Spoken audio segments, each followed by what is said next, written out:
শত বছরের পুরাতন। এটা হচ্ছে শহরে ঢোকার গেট। কল্পনা করেন গণভবন এবং বঙ্গভবনে যে অফিস করতেছে আমাদের দেশের কর্ণধার, সে কি জনসাধারণের সাথে মিশবে? মিশবে না। এরা ঠিক ব্যতিক্রম।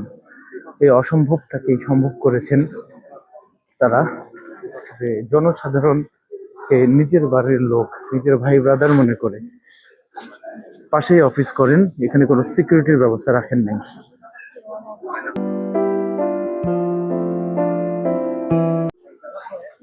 আসসালামু আলাইকুম, লিঙ্কন বলছিলাম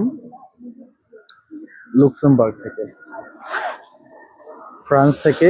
আজকে এসেছি লুক্সেমবার্গ। লুক্সেমবার্গ থেকে আমরা বলতেছি। লুক্সেমবার্গ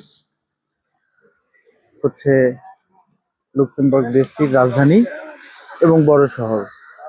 রাজধানীর নামও লুক্সেমবার্গ। রোডঘাট অনেক পরিষ্কার পরিচ্ছন্ন। বাসে উঠতে কোনো টিকিট লাগবে না, কোনো টাকা পয়সা লাগবে না। পৃথিবীর অন্যতম সভ্য সিস্টেমের দেশ লুক্সেমবার্গ। আমরা এখন আছি লুক্সেমবার্গ দেশটা এবং মেইন শহরটা, প্রাচীন শহরটা যেখানে ছিল সেই জায়গাতে একটা ব্রিজের উপরে, এবং এটা হচ্ছে ভ্যালি দিয়ে ঘেরা আর কি, উপত্যকা দিয়ে ঘেরা, চারদিকে পাহাড় দিয়ে ঘেরা একটা দেশ। এবং পাহাড় যাতে প্রোটেক্ট করতে পারে সেইভাবে তৈরি করা বা সেইভাবে স্ট্রাকচার করে অনেক আগে করা। লুক্সেমবার্গের হিস্ট্রি হচ্ছে অনেক আগে, 915 খ্রিস্টাব্দের দিকে এটার উৎপত্তি। এবং সেই সময় তারা এই দেশটাকে প্রোটেক্ট করার জন্য যেভাবে যেভাবে কনস্ট্রাক্ট করা দরকার সেইভাবে কনস্ট্রাক্ট করার যে একটা ব্যবস্থা করেছে, সেটাই আমরা দেখতে পাচ্ছি। এখন পর্যন্ত আগের সেই যে স্থাপত্য সেটা রয়ে গেছে এখানে। আমরা একটু এদিকে আসি। এটা হচ্ছে শহরে ঢোকার গেট আমার মাথার উপরে। সেটার পাশ দিয়ে এটা হচ্ছে শহরে ঢোকার গেট। এটার পাশে একটা বাড়তি অংশ আছে যেখান থেকে আপনি শহরের নিচে উপরে অনেক জায়গায় দেখতে পারবেন। এবং এটা একেবারে ন্যাচারাল পাথর কেটে তৈরি করা। আমি যদি এখানে দেখাই, একেবারে ন্যাচারাল পাথর কেটে তৈরি করা জায়গা।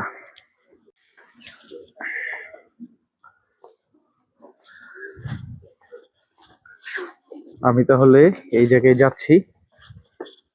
এখানে যে কাঠ দেখতে পাচ্ছেন, এটাও হয়তো বা শত বছরের পুরাতন সিঁড়ি। বিভিন্ন ধরনের চার্চ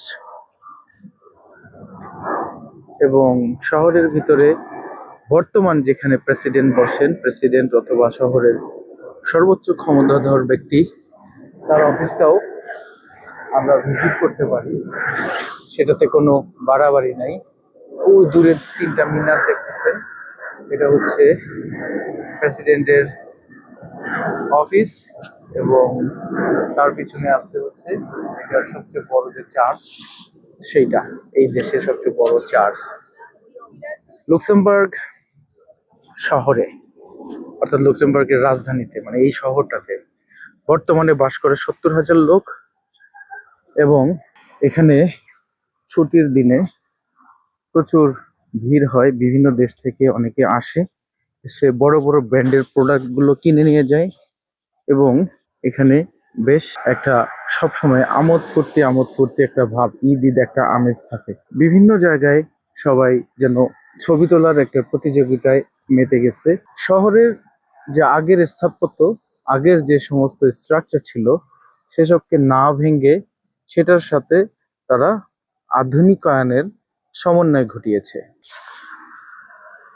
আমি যদি এখান থেকে দেখাই আপনাদেরকে, সামনে আপনারা দেখতে পাবেন।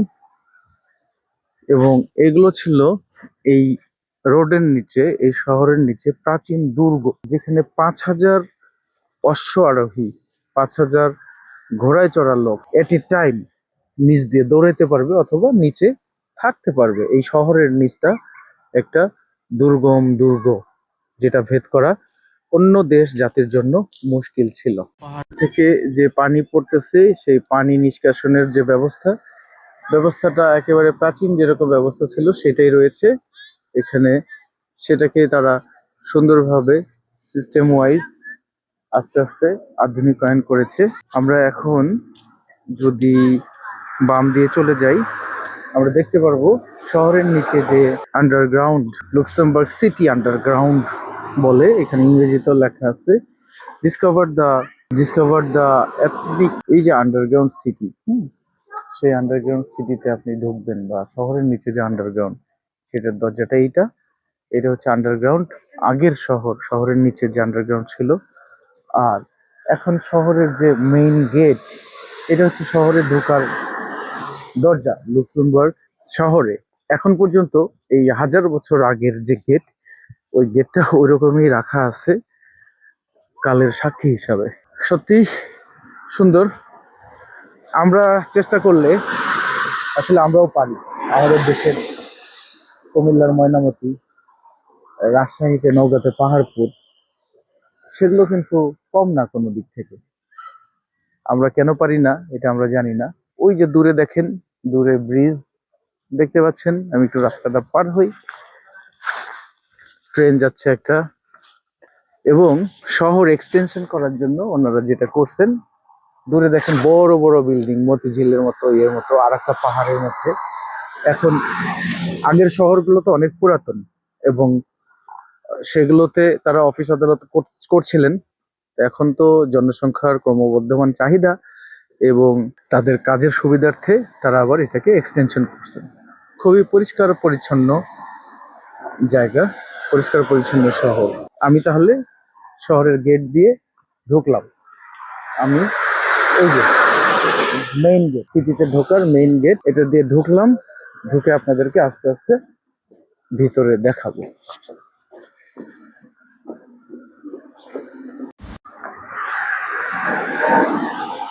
ওয়েদার খুবই ঠান্ডা। আমি দেখি ভিতরের দিকে যাচ্ছি, শহরের ভিতরে যাচ্ছি। আর শহরের ভিতরে আপনাদেরকে দেখাবো।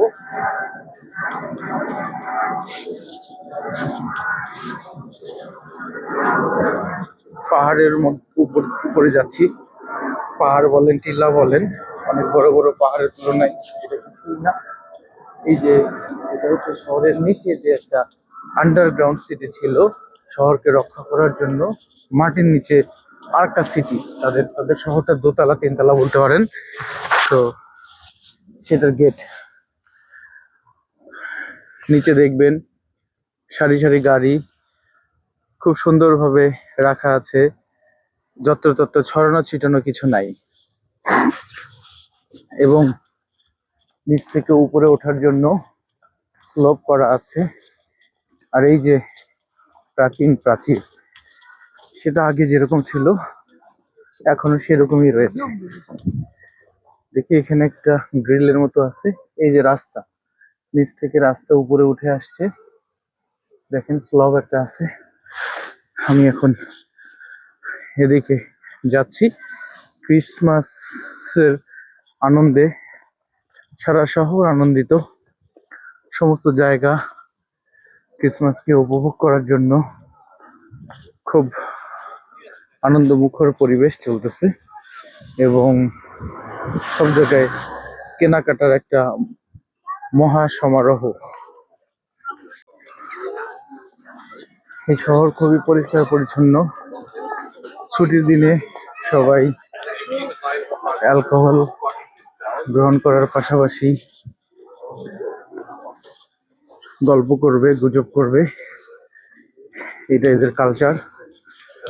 আমরা এখন সামনের দিকে যাচ্ছি, সন্ধ্যা হয়ে আসতেছে। খুবই সুন্দর সিনারি, ক্রিসমাসের প্রস্তুতি চলতেছে। সব জায়গায় মিউজিক এবং একটা সুখী সুখী ভাব, কোনো দুঃখ নাই এখানে যারা আসছেন এরকম মনে হয়। আসলেই তো ঠিক, যারা বেড়াইতে আসতেছে তারা, এবং যারা লোকাল আসতেছে। বেড়াইতে আসতেছে যারা, তারা টাকা ইনকাম করেছে, টাকা ইনকাম করার পর বেড়াইতে আসছে টাকা খরচ করার জন্য। আর যারা লোকাল, তারা নিশ্চয়ই টাকা ইনকাম করছে। যারা টাকা ইনকাম করছে তাদের মুখ তো সুখী সুখী থাকবে।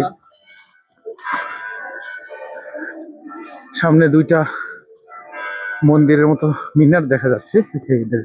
এখানকার চার্চ, আমার পাশে যে বিল্ডিং রানিং, এখানকার প্রেসিডেন্ট, অর্থাৎ নগর পিতা বা দেশ পিতা যেটাই বলেন, এখানে হয়তো বা প্রেসিডেন্ট বলে না, সে এই বিল্ডিং এ অফিস করেন। এবং এখানে কোনো বাড়াবাড়ির কিছু নাই, সে এটার ভিতরেই অফিস করেন। এটার পাশে বিভিন্ন মদের দোকান আছে, সিগারেটের দোকান আছে, তারপর মার্কেট আছে। এবং এই গেট দিয়ে উনি ঢোকেন এবং বের হন, এটা বোঝানোর জন্য যে তারা 100% গণতন্ত্রকে শ্রদ্ধা করে। কোনো এক্সট্রা সিকিউরিটি, কোনো বাড়াবাড়ি, কোনো অতিরিক্ত কোনো ঝামেলা নেই। মনে করতে পারেন বিশ্বের সবচেয়ে প্রভাবশালী দেশ, অর্থের দিক দিয়ে ইকোনমিক্যালি সবচেয়ে স্ট্রং যে দেশটা, সেটা হচ্ছে লুক্সেমবার্গ। তাদের জিডিপি অনেক বেশি। তো সেই দেশের কর্ণধার, অর্থাৎ কল্পনা করেন গণভবন এবং বঙ্গভবনে যে অফিস করতেছে আমাদের দেশের কর্ণধার, সে কি জনসাধারণের সাথে মিশবে? মিশবে না। এরা ঠিক ব্যতিক্রম। এই অসম্ভবটাকেই সম্ভব করেছেন তারা, যে জনসাধারণকে নিজের বাড়ির লোক, নিজের ভাই ব্রাদার মনে করে পাশেই অফিস করেন। এখানে কোনো সিকিউরিটির ব্যবস্থা রাখেন নাই। এই চার্চ হচ্ছে শহরের নামকরা চার্চ। এই চার্চ দেখলেই আপনি বুঝবেন যে আপনি লুক্সেমবার্গে আছেন। ডানে বামে বিভিন্ন দিকে রোড চলে গেছে, এবং প্রত্যেকটা রোড খুব সুন্দরভাবে পরিষ্কার করা, পরিচ্ছন্ন শহর। এবং নিয়ম কানুন মানতে তারা একেবারে সিদ্ধহস্ত, নিয়মের কোনো ব্যতিক্রম তারা কখনো করবেন না। আমি চার্চের পিছন দিকে চলে আসছি, সামনে আমি গিয়ে আপনাদেরকে দেখাবো। আসলে এত কথা বলা বা এত ভিডিও করা, এটার একমাত্র উদ্দেশ্য হচ্ছে আমার বাংলাদেশের লোকের জন্য কিছু করা। এই যে সামনে একটা রোড, এই রোডে এত লোক, এই লুক্সেমবার্গ সিটিতে এত লোক আসতেছে, অনেক দামি দামি ব্যাগ কিনতেছে, জিনিসপত্র কিনতেছে। এগুলো অনেক টাকা খরচ করে কিনতেছে। এবং যারা এখানে ব্যবসা করতেছে আশেপাশের দেশের লোক, বাংলাদেশিরা নাই বললেই চলে, বা আমি দেখি নেই। তো চাইনিজরা বেশ কিছু ব্যবসায়ী এগুলোও থাকতে পারে। তো আমরা যেটা বলতে চাই সেটা হচ্ছে, কেন আমরা আমাদের অবস্থান পরিবর্তনের জন্য তাদের যা লাগে আমরা দিতে পারি না? কেন একটা শহরের, একটা দেশ ও জাতির ডেভেলপমেন্টের জন্য ব্যবসা কতটা সহায়ক? এবং চায়না আমাদের বাংলাদেশ থেকে খুব কাছে। এই লুক্সেমবার্গ থেকে যদি কোনো ব্যবসায়ীকে চায়নায় যেতে বলেন, সে যেতে চাইবে না, তার কারণ অনেক দূরে। গতকালকে একটা আমেরিকান মেয়ের সাথে পরিচয় হয়েছে, তাকে বললাম চায়না গিয়েছো কিনা, সে যেতে চাবে না। কিন্তু চায়না হচ্ছে আমাদের প্রতিবেশী, চাইলেই আমরা যেতে পারি। কিন্তু আমরা গিয়ে কি করতেছি? আমরা খালি চিন্তা করি যে কিভাবে লেবারি করা যায়, কিভাবে ব্যবসা করা যায়, ব্যবসায়িক ডেভেলপমেন্ট করা যায়, দেশের জন্য কাজ করা যায়, সেই চিন্তাটা করতেছি না। ঘুরে ফিরে একই কথা। এই যে এত লোক এখানে আসছে, এই যে এত গ্যাদারিং, এবং প্রত্যেকের হাতে টাকা আছে, তাদের কাছে আপনারা জিনিস বিক্রি করেন, স্কোপ খোঁজেন। ঘরে বসে না থেকে, অলসতা না করে আমাদের এশিয়ার প্রোডাক্ট ইউরোপে সেল করেন। তাহলে দেখেন যে লাইফটা অনেক স্মুথ হয়ে যাবে, দেশের উন্নতি হবে। এই যে লোক গিজ গিজ করতেছে, সবাই তো টাকা পয়সা খরচ করতেছে। ধন্যবাদ সবাইকে। সবাই ভালো থাকবেন, সুস্থ থাকবেন। আজকের এই ভিডিওটা এখানে শেষ করে দিচ্ছি। লুক্সেমবার্গ রিলেটেড ভিডিও শেষ করে দিচ্ছি। ভবিষ্যতে অন্য কোনো দিন অন্য কোনো ভিডিও নিয়ে আপনাদের সামনে হয়তো বা আসবো অন্য টপিক নিয়ে। তার আগ পর্যন্ত আপনারা সুস্থ থাকবেন।